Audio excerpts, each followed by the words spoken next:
name's Steve and welcome to the Seaside Allotment channel, and today I'm planting, and what weather we're having, it's unbelievable.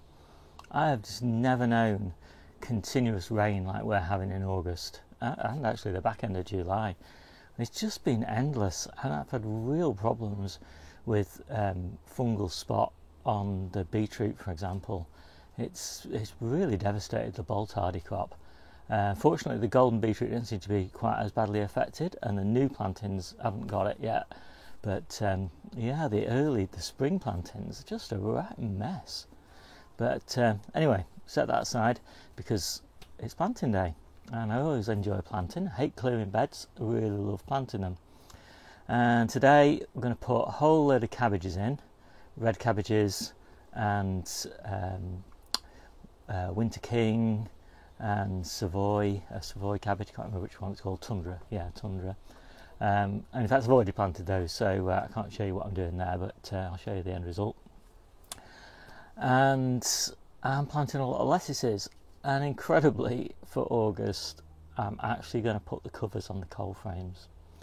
I hopefully won't be leaving the covers on the coal frames, but I'm going to put them on because with this wind and this rain, it's just really hard work for those little lettuces to get going.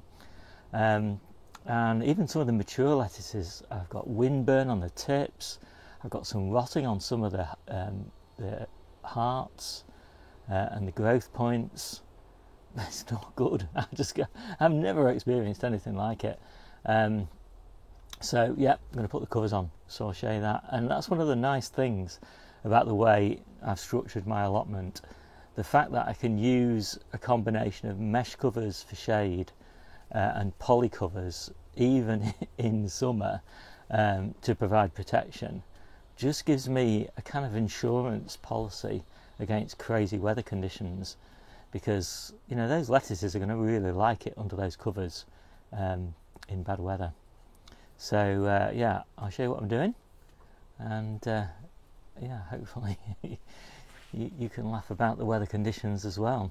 These are the three beds that I'm doing. I'm doing this one here that I've just popped the covers on. I'm doing this one here. I just harvested New Zealand spinach from this bed and cleared it because we've just got so much New Zealand spinach at the moment. I cleared that, and this is golden purslane, and actually this does not like the wind and the rain. So hopefully that crop, which is looking a little bit straggly at the moment, will kind of get slightly rejuvenated. I might cut it back a little bit so we get some new flush of growth. The spinach bed that I just cleared looked like this one, and you know, some people say, how do I manage to harvest so much in value?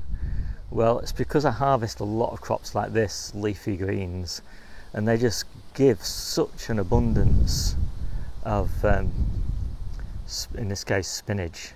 One of our friends just popped in and she's just taken 2 tubs, and obviously you can't even see the fact that we picked it. It's just so lush.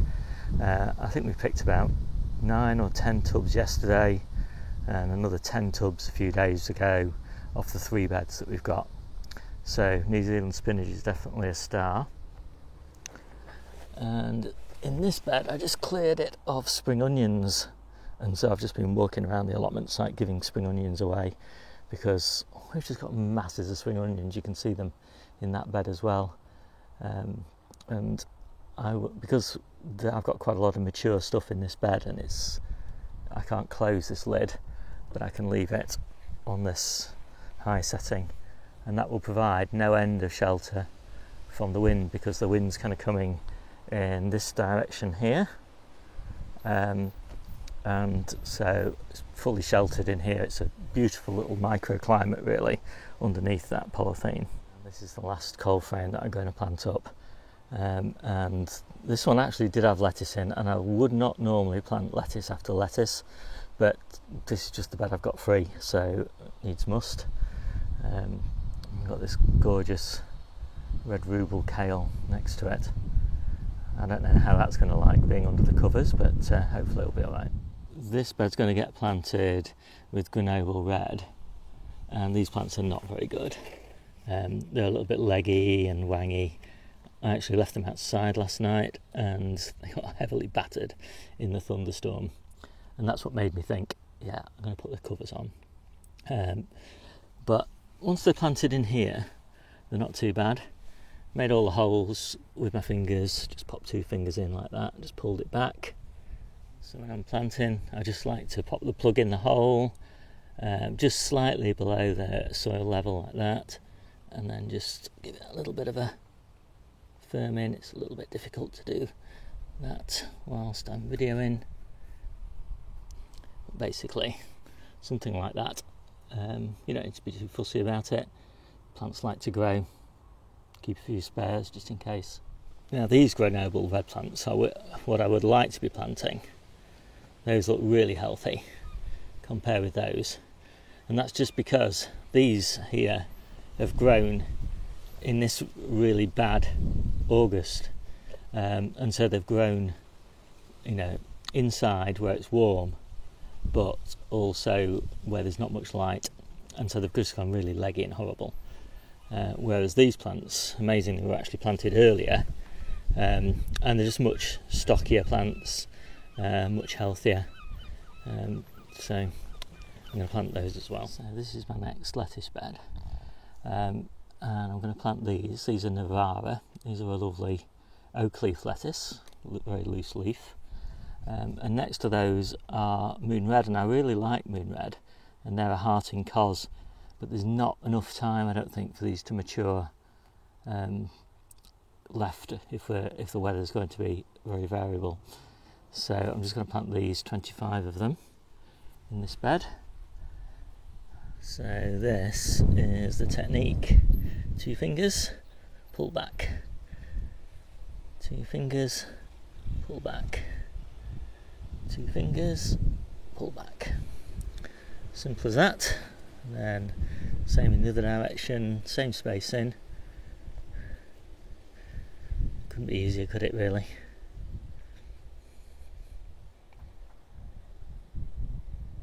So in this case, when I'm preparing this ground, I cleared the bed about a week and a half ago, something like that, and just left it, nothing to plant in it, but looking for weed seeds germinating. Cleared all those as they came, so now there shouldn't be much of a weed problem. Then put a little bit of seaweed meal down, about half a handful, and then half a handful of seaweed meal composted with chicken manure, because there's been a lot growing in this bed, so I wanted to give it as much, a little bit of a good start. Bed was nice and moist because we've had a huge amount of rain, so when I made these planting holes, I only put a little bit of water in. I do like to pre-water the holes just a little bit, just so that the roots kind of detect moisture below them more than at the side of them. And just the theory is then that they'll go down deep. There's plenty of moisture down there, so hopefully once I've done this, I won't need to water them for a while. I can just trust that they'll find enough moisture in the ground, and then I'll probably have to water them in about maybe a week or 10 days time, something like that. See how they go. So I almost never show myself planting because it's just too time consuming to set it all up. But today, as a special treat, this is what I do. And you probably can't see me because I probably set the shot up wrong.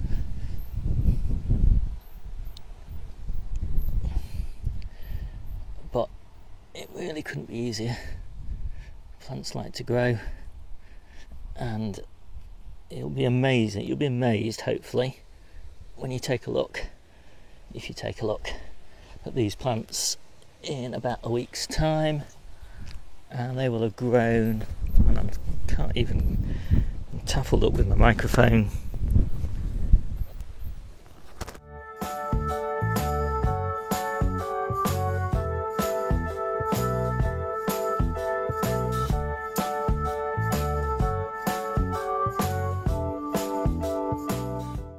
Okay, there we go, all planted. Very pleased with those. So next up is the spinach, and this is Red Kitten, and it does not look good, does it? So what I've decided to do is plant it quite densely, on the assumption that some of these plants probably won't survive, and also because this is my first batch of post-summer spinach, basically, because we'll be harvesting it in September, and my main sowings of spinach will happen later on this month and early in September, and so this is really just a bed just for some nice baby leaf spinach, so planting it densely makes sense. I've chosen the spinach to go in this bed with the kale because they're both nice and cold tolerant, so hopefully similar conditions. Since they're in the same cold frame, they have to have similar conditions, and that's always something kind of obvious, but I sometimes forget to make sure that I do that. I sometimes have something like really hardy in one side, and then in this side I'll have something a bit tender, which makes no sense, but still sometimes do it. Anyway, 36 plants, going to try and squeeze those in there. Sometimes difficult to know whether something's big enough for planting. Now this is definitely on the small side, but the test that I generally apply is if you can remove the plug intact, there's enough roots to hold it together, it's going to be alright. There we go, all planted up and looking lovely. I think these are going to be fine. Of the 40 in that cell tray, I think 2 failed to germinate, and there were a couple that didn't hold where the plugs didn't hold together, so I didn't plant those. So test worked, I think. These were definitely ready for planting. Perfect. So at the back of the polytunnel, and this is where I store all of my lids, and the lids sit on these little planks of wood just to hold them off the ground so they don't rot, and there's these little eyes here, and that just stops the lids from sliding this way, and then they all stack up like that against the pallet fence, and then just bungee cords attached to the lids themselves and just pull them tight against the fence. So it's worked really well, never had a problem. So now I'm onto a bed that I planted last week, and in this one was these are radicchios, and this one was Caesar, and that one was Palarossa, and that one's done really well. I haven't lost anything, but on this one I've lost 2, that one there and that one there. So I've gone to my reserve tray, and so it looks like obviously I'll only have to plant 2 of these, which means I might get 1 more bed of these radicchio, and these really make a lovely addition to the salads because they don't look much now, but those lovely crunchy red and white hearts make a real difference in winter. And I'm probably going to interplant some spring onions in this bed as well, so I'll come back to that in a minute. Put my reserve plants in the polytunnel. It's been too hot in the polytunnel for it's crazy kind of early weather where it's too hot in the polytunnel, but outside it's too rainy and windy. It's difficult to know what to do. So anyway, these are the spring onions, New Holland Red, starting to get red detailing at the bottom there. These are definitely ready for planting, so I'm really pleased to get these in the ground. The other thing I achieved today is spare module trays run out at home, and I've got quite a lot of stuff to start planting in the next, well not this week but next week. I'll start planting all of my lettuces that are ultimately destined for the polytunnel in October. Watering also means that one of my water butts is almost empty, which means all the rain that we're due to have over the next 7 days or so will end up in here. So hopefully you can see the benefits now of this cold frame design. These plants now are getting loads of ventilation, loads of sunlight, just the right moisture level, and no wind. So it's just about perfect for them. so they should grow on beautifully in there. And I've got a big upgrade to my cold frame design coming over winter. I'm quite excited about it, and yeah, I'll be showing that off soon. Just in case you've not seen any of my videos before, everything's held together with bungee cords and these inverted coat hooks. One's just broken, so I've just put another one on. So that just loops around there like that.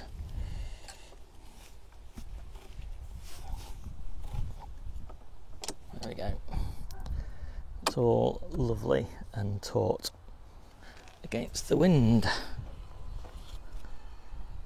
Next job is to get some cabbages planted in this carrot bed that's been emptied, and it's got plenty more carrots down there, but this bed hopefully will be full of winter cabbages, and there they are. So I'm going to get the first few planted. You can only really fit one cabbage in this bed, although we probably could alternate them a little bit to squeeze a few more in, because cabbages grow pretty big. And I've just finished planting the cabbages on Jenny's plot. I'll just throw a photo up of those. So there's a nice selection there of red cabbage, I think that's red drumhead, tundra, and winter something. So there we go, they're all in. If you can see that or not, I'm just holding it under the net. So I really am pretty paranoid when it comes to keeping the net on, and the reason is that I reuse this bed. This is my favourite bed for carrots. I reuse the same bed every year, and so I desperately don't want to get carrot root fly in there, because if I do, then I think, you know, potential is that that bed will be contaminated for future years. I'm not exactly sure that's the case, because I don't fully know the life cycle of the carrot root fly, but anyway, it's a reasonable precaution. And so what I do is, before I open the nets up to harvest or replant or whatever, what I do is I spray the whole area with this homemade garlic spray, and it stinks to high heaven, and the assumption is that that will overpower the smell of the carrot roots.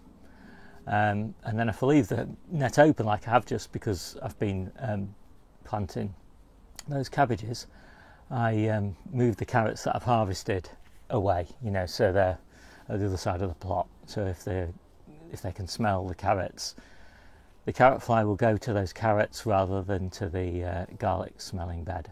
So anyway, that's what I do, and so far I've not had any carrot root fly in that bed, so fingers crossed we're all right. And just before I leave, just pick some lovely little salad mixes. Veg for cooked meals. So we've got these beautiful sprout tops. It's an absolutely solid sprout top there, and there's another one here, absolutely gorgeous. And these are from my super early sprout plants, and because I've been taking the sprout tops off, I've been getting these beautiful loose sprouts forming. Even these are fantastic. Even that, well, obviously that white will wash off nicely, but yeah, I mean, this is the benefit of super early sprout plants. You just get amazing leaves, then you get these really early sprout tops, and then you get super early sprouts, so absolutely brilliant. And then these are my, I think this is the third or fourth generation of Calabrese side shoots. The plants just keep on giving.